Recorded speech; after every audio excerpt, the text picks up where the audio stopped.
बिस्मिल्लाहिर्रहमानिर्रहीम। अस्सलाम वालेकुम डियर स्टूडेंट्स, उम्मीद करता हूँ आप सब खैरियत से होंगे। आज हम बेटा 6 क्लास की साइंस पढ़ेंगे। चैप्टर नंबर 3 में हम पढ़ रहे थे photosynthesis and respiration in plants के बारे में। हमारा जो टॉपिक था फोटोसिंथेसिस था। कल हमने बेटा इफ़ेक्ट्स पढ़े थे, वो फैक्टर्स पढ़े थे जो फोटोसिंथेसिस पे असरअंदाज होते हैं। उसमें हमने पहले जो फैक्टर्स पढ़े थे जो फोटोसिंथेसिस अमल को मुतासिर करते हैं, उसमें हमने पहला वाटर पढ़ा था बेटा, फिर दूसरा हमने कार्बन डाइऑक्साइड पढ़ा था। ठीक है, तो वाटर की अवेलेबिलिटी भी क्या है, बहुत ही इम्पोर्टेंट है किस चीज़ के लिए, फोटोसिंथेसिस की अमल के लिए। Without availability of enough amount of water, photosynthesis is not possible। ठीक है, कि अगर सही मकदार में पानी हमें ना मिले या पौधे को पानी ना मिले सही मकदार में, तो फोटोसिंथेसिस का अमल नहीं हो सकता। ठीक है, क्योंकि बेटा ये टारगेट प्रेशर को मेंटेन रखता है। मैंने आपको बताया था, वो पत्ते लीव्स दिखा के आपको मैंने समझाया था कि टारगेट प्रेशर क्या काम करते हैं। वो पानी की वजह से वो प्रेशर होते हैं जो स्टोमेटा को बंद या खुला रखते हैं, और अगर ये प्रेशर जो है ना वो ना हो तो स्टोमेटा बंद या खुलेगा नहीं, और इस वजह से गैसियस एक्सचेंज नहीं होगा, और जब गैसियस एक्सचेंज नहीं होगा तो फोटोसिंथेसिस का अमल नहीं होगा, वो नामुमकिन होगा। ठीक है, फिर बेटा हमने कार्बन डाइऑक्साइड के बारे में पढ़ा था कि कार्बन डाइऑक्साइड जो है ना, इसकी अवेलेबिलिटी मस्ट है 0.03% इसकी लिमिट है। इस लिमिट के नीचे अगर कहीं पे कार्बन डाइऑक्साइड मौजूद हो तो वहाँ पे फोटोसिंथेसिस नहीं होगा। ठीक है, और अगर किसी जगह पे इसकी अमाउंट 1% हो, कार्बन डाइऑक्साइड की ये अमाउंट 1% हो हवा में, तो वहाँ पे फोटोसिंथेसिस का अमल बहुत तेज़ होगा या बहुत तेज़ी से खुराक तैयार करेगा प्लांट। ठीक है, और अगर इस 1% से कम हो जाए कार्बन डाइऑक्साइड, तो इतना ही जो है ना process of photosynthesis carbon dioxide की कमी के साथ आहिस्ता आहिस्ता हो जाएगा। बेटा आज जो हमारा टॉपिक है फैक्टर नंबर 3 जो है वो है लाइट इंटेंसिटी।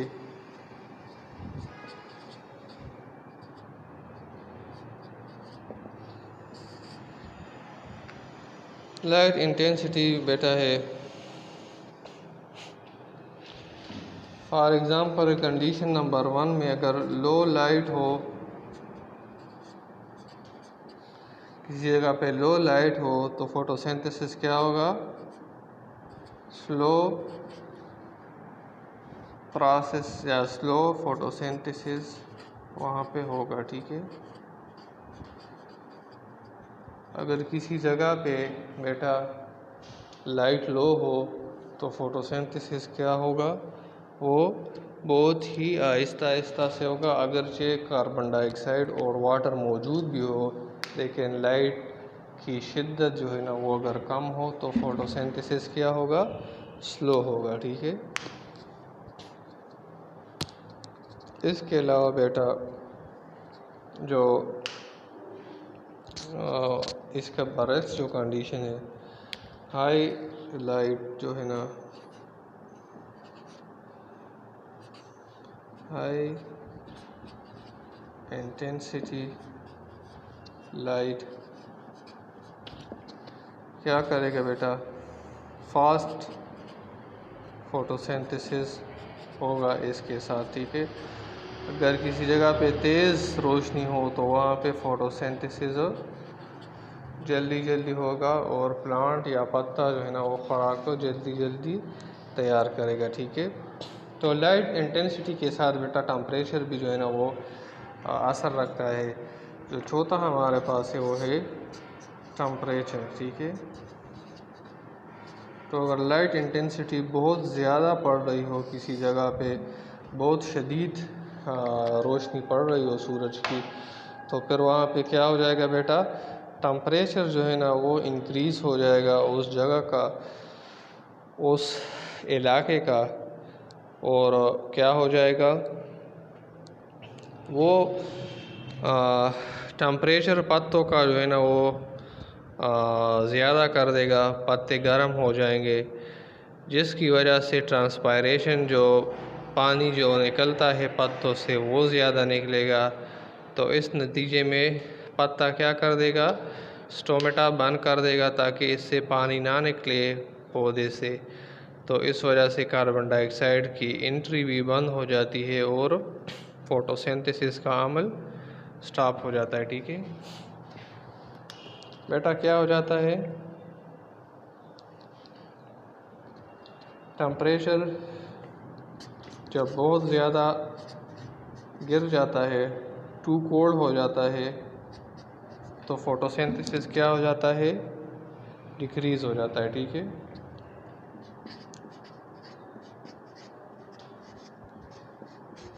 फोटोसिंथेसिस का जो प्रोसेस होता है वो डिक्रीज़ हो जाता है। जब ज़्यादा गर्म हो जाता है तो क्या हो जाता है, फोटोसिंथेसिस तब भी जो है ना वो क्या हो जाता है, डिक्रीज़ हो जाता है। ठीक है,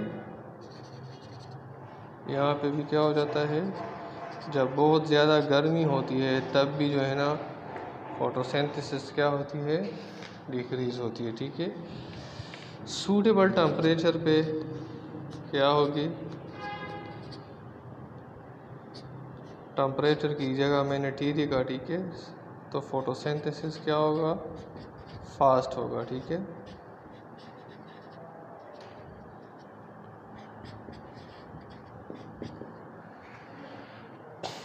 बेटा जब टेम्परेचर मुनासिब होगा तो क्या होगा, फोटोसिंथेसिस जो है ना वो तेज़ होगा। ठीक है, वो खुराक जो है ना जल्दी जल्दी पौधा तैयार करेगा।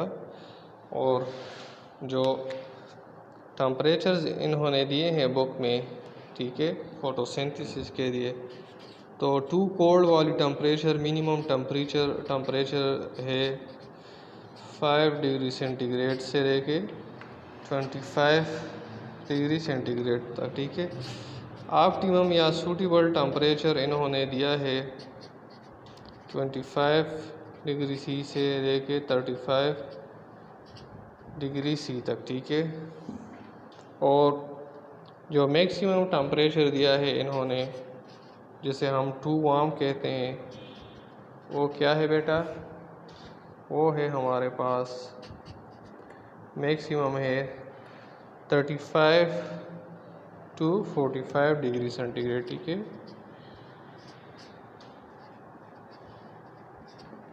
इस पे ये बहुत ही कम टेम्परेचर है। ठीक है, ज़्यादातर आप इसको 25 से जब टेम्परेचर कम हो जाए तो मौसम जो है ना वो क्या हो जाता है, सर्द हो जाता है या ठंडा जो है ना ठंड पड़ती है। तो 5 से 25 पे अगर टेम्परेचर होगा किसी इलाके का तो वहाँ पे फोटोसिंथेसिस प्लांट्स में जो है ना वो क्या होंगे, वो स्लो होंगे या वो अमल जो है ना डिक्रीज़ होगा, आहिस्ता आहिस्ता पत्ते खुराक तैयार करेंगे। अगर किसी जगह टेम्परेचर 25 से 35 डिग्री सेंटीग्रेड के दरमियान है तो वहाँ पे पौधा खुराक जो है ना वो जल्दी जल्दी तैयार करेगा। और अगर किसी जगह पे टेम्परेचर दर्ज हरारत जो है ना 35 डिग्री सेंटीग्रेड से लेके 45 डिग्री सेंटीग्रेड के बीच में हो तो वहाँ पे क्या हो जाएगा, फोटोसिंथेसिस का अमल डिक्रीज़ हो जाएगा। ठीक है, तो ये क्यों होगा बेटा, जब टेम्परेचर जो है ना वो किस तरह से असरअंदाज होती है बेटा, जब पत्ते को टेम्परेचर मिलती है तो वो क्या काम करती है, इंक्रीज़ करती है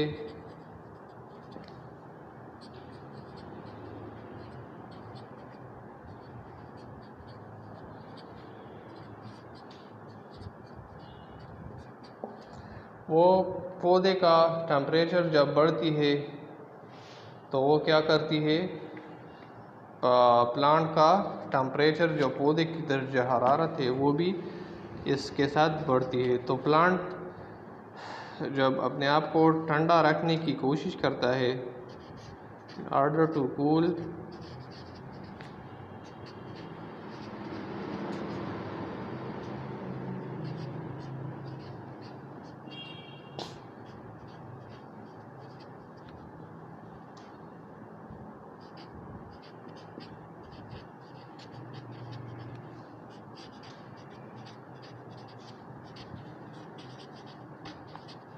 अपने आप को ठंडा रखने के लिए प्लांट क्या करता है, वो गर्माइश जो है ना पानी के ज़रिए निकालता है। कहाँ से? लीव्स के ज़रिए, स्टोमेटा के ज़रिए से, ठीक है।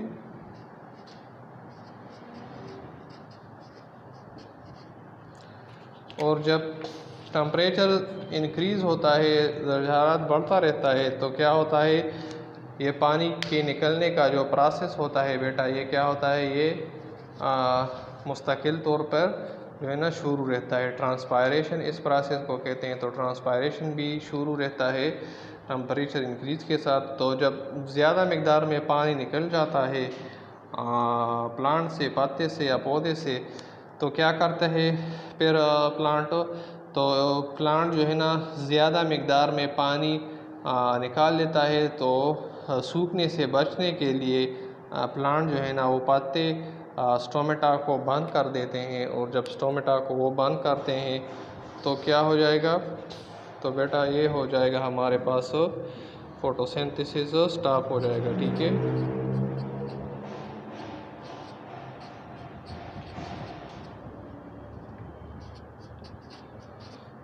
क्यों स्टॉप हो जाएगा? इस वजह से बेटा फोटोसिंथेसिस बंद हो जाएगा। स्टोमेटा जब बंद हो जाए तो फोटोसिंथेसिस भी बंद हो जाएगा। क्यों बंद हो जाएगा? क्योंकि गैसियस एक्सचेंज जो है ना वो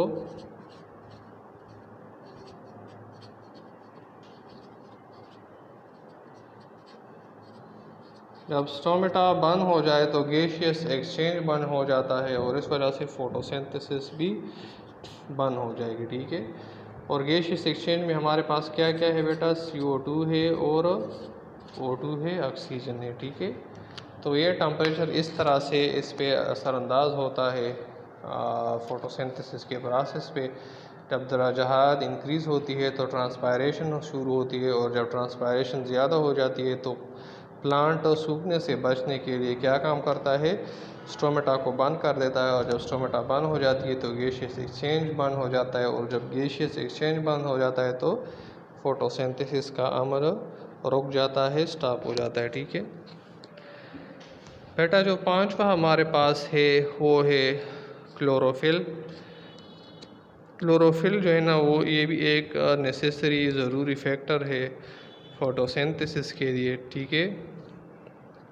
और जिन पौधों में सब्ज़ी ना हो, मतलब सब्ज़ ना हो, तो उनमें जो है ना क्या होगा, फोटोसिंथेसिस नहीं होगा, ठीक है।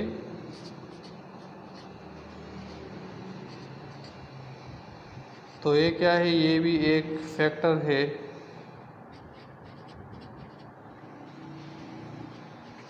किस चीज़ के लिए, फोटोसिंथेसिस के लिए। क्यों? क्योंकि ये सूरज की रोशनी और कार्बन डाइऑक्साइड को जज़ब करके उसको साथ मिला के उससे क्या बनाता है, खुराक बनाता है, कार्बोहाइड्रेट्स या ग्लूकोज बनाते हैं, ठीक है। इसके अलावा क्लोरोफिल के बारे में दो नज़रिए हैं। विलस्टेटर एंड स्टाल जो है ना वो यकीन रखते हैं कि फ़ोटोसिंथेसिस का जो अमल है ये क्लोरोफिल की मकदार पे मुनहसर नहीं है, इन्हिसार नहीं करता, लेकिन इसकी बजाय एमर्सन जो है 1927 में उसने दरियाफ्त किया कि क्लोरोफिल की मकदार का जो है ना वो डायरेक्ट रिलेशनशिप है किस चीज़ के साथ, फ़ोटोसिंथेसिस के साथ, ठीक है। कि अगर क्लोरोफिल की मकदार किसी पौधे में ज़्यादा होगी तो उस पौधे में फ़ोटोसिंथेसिस ज़्यादा होगा और ख़ुराक जो है ना वो क्या होगी, वो बेटा ज़्यादा पैदा होगी, ठीक है। क्या होगा कि अगर फोटोसिंथेसिस दो आइडियाज़ हैं, एक जो है ना वेस्टेटर का है और स्टाल का। उन्होंने बताया कि अगर किसी प्लांट या पौधे में क्लोरोफिल की मकदार कम या ज़्यादा हो तो ये इन फोटोसिंथेसिस के अमल को मुतासर नहीं करेगा, जबकि एमर्सन ने 1927 को ये दरियाफ़्त किया कि अगर किसी पौधे में क्लोरोफिल की मकदार कम हो तो उसमें ख़ुराक कम जो है ना तैयार होगा, और अगर किसी पौधे में क्लोरोफिल की मकदार ज़्यादा हो तो उसमें ख़ुराक ज़्यादा तैयार होगा। ठीक है, तो ये बेटा आपका आज का टॉपिक हुआ। आप इस एक्सरसाइज को भी साथ साथ में देख लें, हम इसको कर लें। ठीक है, transpiration is carried out with the help of, किस चीज़ के ज़रिए होता है बेटा? स्टोमा के ज़रिए होता है। ठीक है, आप यहाँ पे देखिए स्टोमा हुआ, फिर नेक्स्ट जो है आप देख ले glucose is transport in plants through बेटा फ्लोएम। ठीक है, खुराक के which substance is use in cellular respiration glucose. ठीक है, the amount of water absorbed by the plant in the process of photosynthesis is less than 1%. ठीक है, which is the actual amount of CO2 present in the air। तो बेटा ये है 0.2 से लेके 0.3 से लेके 0.4 तक है। ठीक है, आप बस ये जो है ना इसको कर ले, ये 0.2 से 0.3 तक जो परसेंटेज है आप इसको कर ले, ये आपका MCQs हो गए। अगला नेक्स्ट टॉपिक हमारा स्ट्रक्चर ऑफ लीव्स है, जहाँ पे फोटोसिंथेसिस होती है। ठीक है, तो कल इंशाल्लाह पढ़ेंगे। ठीक है बेटा, अगर किसी जगह कंफ्यूजन हो या क्वेश्चन हो तो पूछ सकते हैं। अपना बहुत ख्याल रखिएगा, अपनी दुआ में याद रखिएगा। शुक्रिया, अल्लाह हाफिज़।